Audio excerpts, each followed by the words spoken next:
Bugünkü bölümümüz bir içi bölümün tamamlanmasıdır. Maddenin sınıflandırması. Maddeler ikiye bölünür. Saf maddeler ve karışımlar. Saf maddeler ikiye bölünür. Element, birleşik. Element nedir? Elementler tek bir parça gibi gözükürler, ayrılamazlar. Mesela diyelim ki altın. Altın nedir? Bir elementtir. Altın. Ya da klor, ya da oksijen, karbon. Periyodik cedvelde görünen hepsi nedir? Maddedir. Eğer sayfa 122'ye bakarsak, periyodik cedvelde tüm maddeler ve isimleri, atom sayısı, kütle sayısı hepsini görürüz. Birleşikler nedir? Birleşik iki madde, iki element birleştiği zaman ne yaparlar? Birleşik yaparlar. Diyelim ki sodyum bir elementtir. Klor başka bir elementtir. Bir ikisi birleştiği zaman ne yaparlar? Birleşik yaparlar. NaCl. Sodyum özelliği farklıdır. Klor özelliği farklıdır. NaCl özelliği her ikisinden de farklıdır. Sodyum bir elementtir. Sert birinci periyodikte olan klor gazdır. İkisi birleştiği zaman ne yaparlar? Tuz yaparlar. Tuz da özelliği her ikisinden ayırtır. Yani elementle birleşiğin özelliği farklıdır. Maddenin içinci karışımlar. Karışımlar da yani birkaç madde karıştığı zaman karışımlar oluşur. Karışımlar da ikiye bölünür. Homojen olmayan karışımlar yani heterojenler, homojen olan karışımlar. Homojen olanlar ikiye bölünür.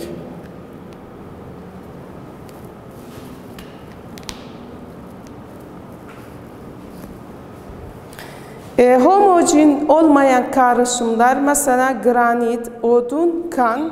Homojen olan karışımlar ise hava, su içinde şeker, paslanmaz çelik. Şimdi ihtimalle bir sual aklınıza gelsin. Homojen nedir? Homojen olmayan nedir?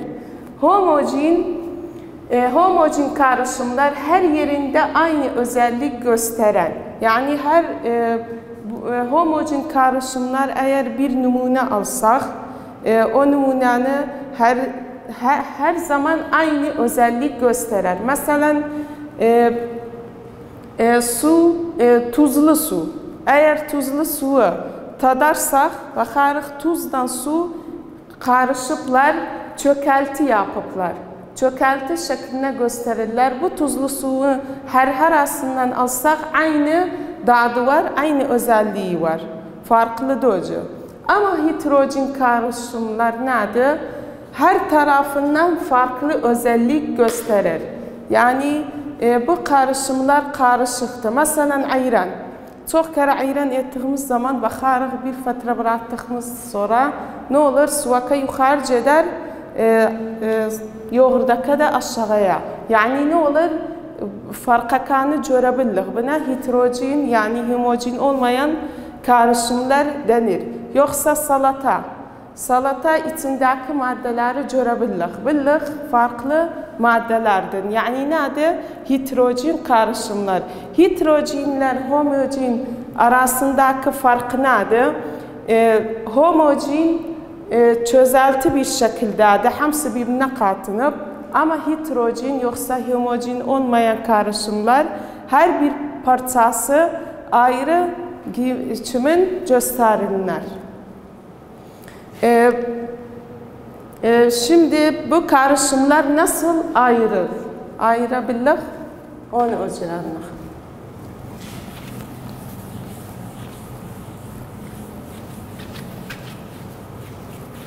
Bu karışımları ayırt etmek için 3 yöntemimiz var. Karışımları ayırt edebilir birbirine. Şimdi bu 3 yöntemi birer bazı tavsiye ederim. Nece olur? Kitabımızda da gösterildiği için bazı kısa etmişim. 3 yöntem kullandım. Birinci yöntem su ile katı halinde olan maddeler. Eğer bir soru sorsanız karışımlar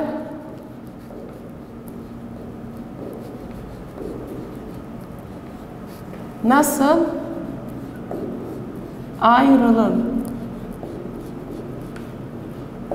Ve nece 3 yöntemimiz var? Cevap birinci su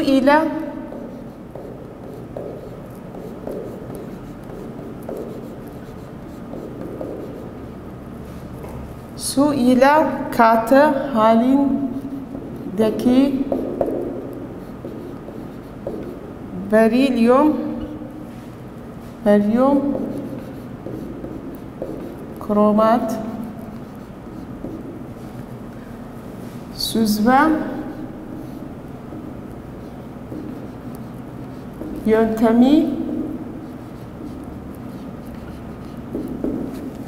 yöntemiyle ayrılır.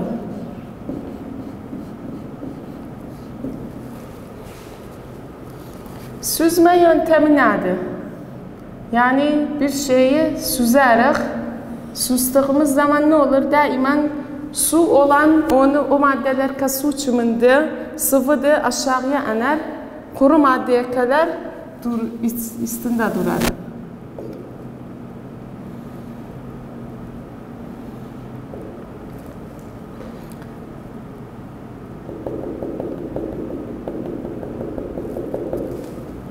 Bak, bir tanemiz var sudan berilyum kromat. Berilyum kromatı eğer bir kağızdan getirsek, süzme kağızı laboratuvarlarda çok bulunur. Neyinarıq? Öncelikle bunu atırıq. İçine süzme kağıdı koyarıq. Süzme kağıdı koyduktan sonra berilyum kromatı üstüne koyarıq. Berilyum kromatı koyduğumuz zaman suaka ne olur? Berilyum kromattan suaka aşağıya iner. Berilyum kromat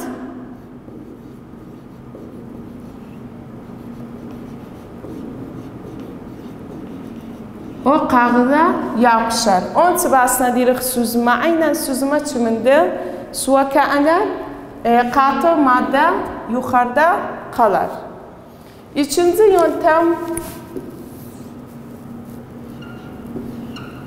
karışımları ayırt etmektir. Eğer katı ile sıvı olsa, katı ile sıvı başka bir yöntemlerde ayrı olur. O da nedir? Centrifugate.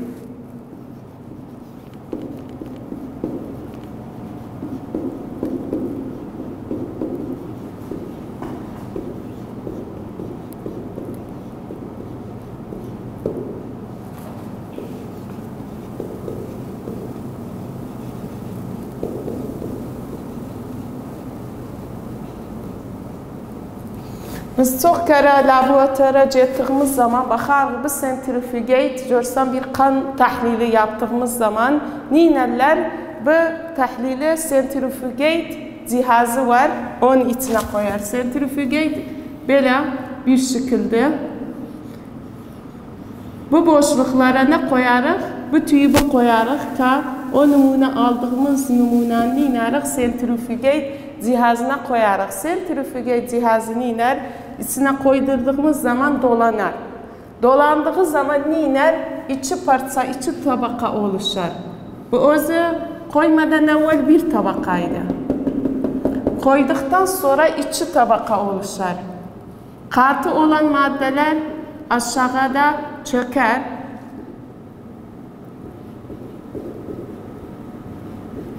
Sıvı olan madde yukarıda kalır. Bu şekilde neyinarıq sıvı ile katıyı edebilir, birbirinden ayırt eder. Başka bir yöntemimiz var, o da boyaları oluşan karışımlar.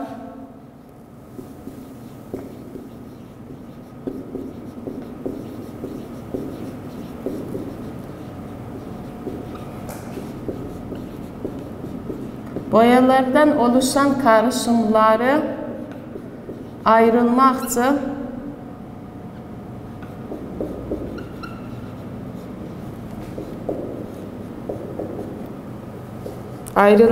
kromografi yöntemi kullanılır.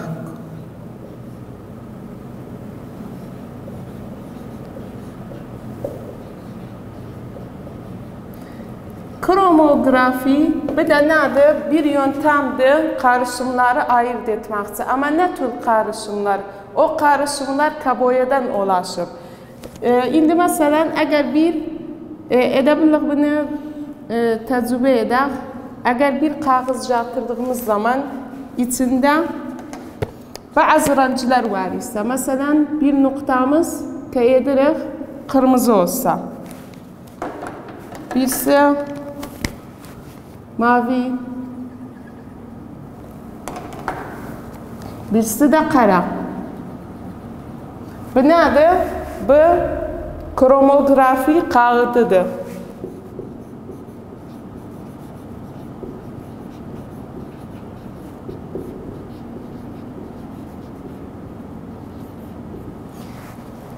Eğer bunu neynəsək, su içine koyduğumuz zaman, bu kağıdı su içine koysak, bu şekilde, burada da su olsa,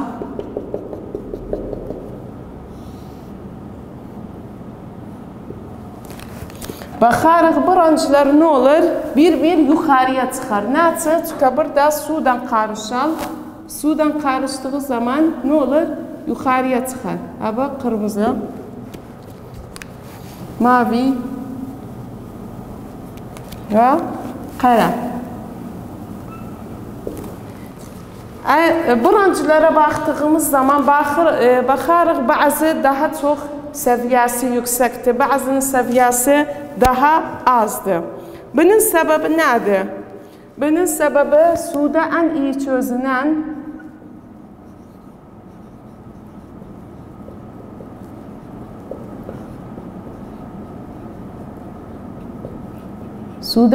çözünen renk en yüksek seviyeye ulaşır. En yüksek seviyeye yükselir. Yani ne kadar suda çok çözülse seviyesi daha yüksek olur. Bu yöntem nasıl istimal olunur? Daima boyalarda oluşan karışımlar, boyaları ayırt etmek için bu yöntem kullanılır. Şimdi bu üç yöntemden biz edebiliriz neyiniyək? Edebiliriz bu boyaları ayırt edək. İndi gəlirik, baxaq saf madde ilə karışımlar arasındaki fark nedir?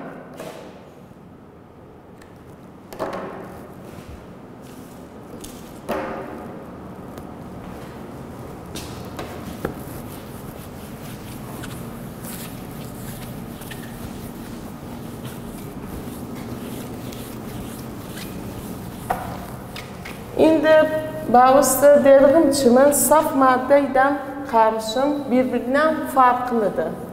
Aralarındaki fark nedir? İndi onu öğrendik.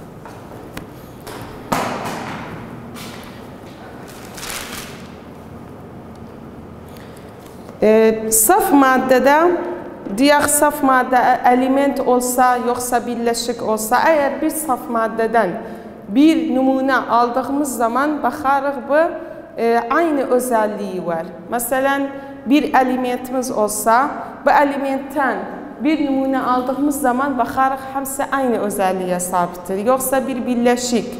O birleşik neyler?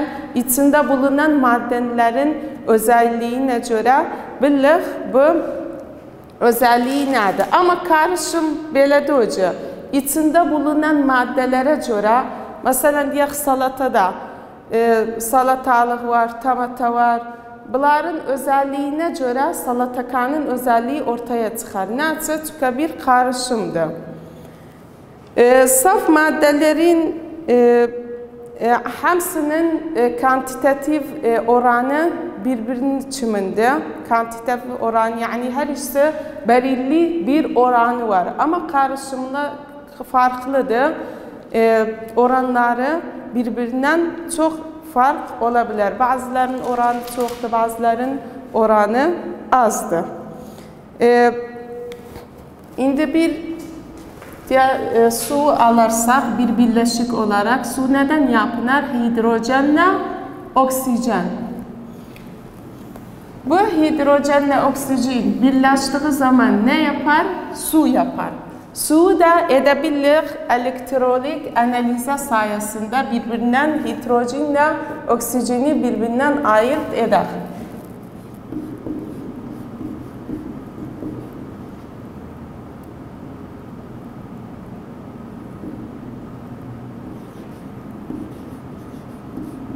Elektroanalize sayesinde edebilir neyini?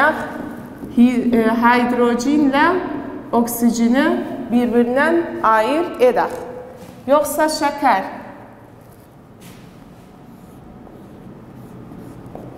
Her şeker olmasadan sakaroz. Eğer şekeri analize ettiğimiz zaman yani ayrılma reaksiyona girdiği zaman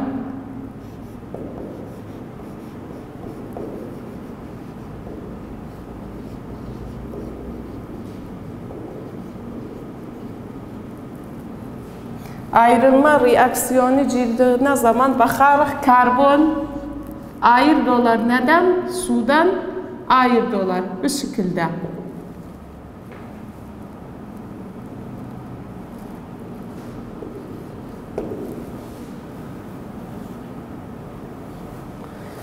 Karbon, şeker neden yapılıptı? Karbon, oksijen, hidrojenden yapılıptı. Ayrılma reaksiyona girdiği zaman olur ne? Olur karbonla suya dönüşür. Bu nedir? Bu ayrılma reaksiyonuna nasıl bunu okuruz? Hatta bilək bu birleşikler nasıl ayrılır ve nasıl birleşir? Ve kimyasal laboratuvarlarda da birçok sistem var. Maddelerin özelliklerini bilmek için, yoksa maddelerini tanımak için. O sistemler de nedir? USP yoksa UP. USP nedir? Unique Sealing sistem yoksa unique sistemle bir işini birbirinden ayırt edebilir. Bu sistemler sizi üstünüzde çok şeydi hocam ama biz ne içindir? Bilmek içindir. Bilirsiniz nece maddeler bilirik birbirinden ayırt ederiz. Ayrıca bundan bu maddelerin saflıkları nasıl ortaya çıkar? Onu o cürene bilirik. Şimdi bu bölümün sonuna geldik.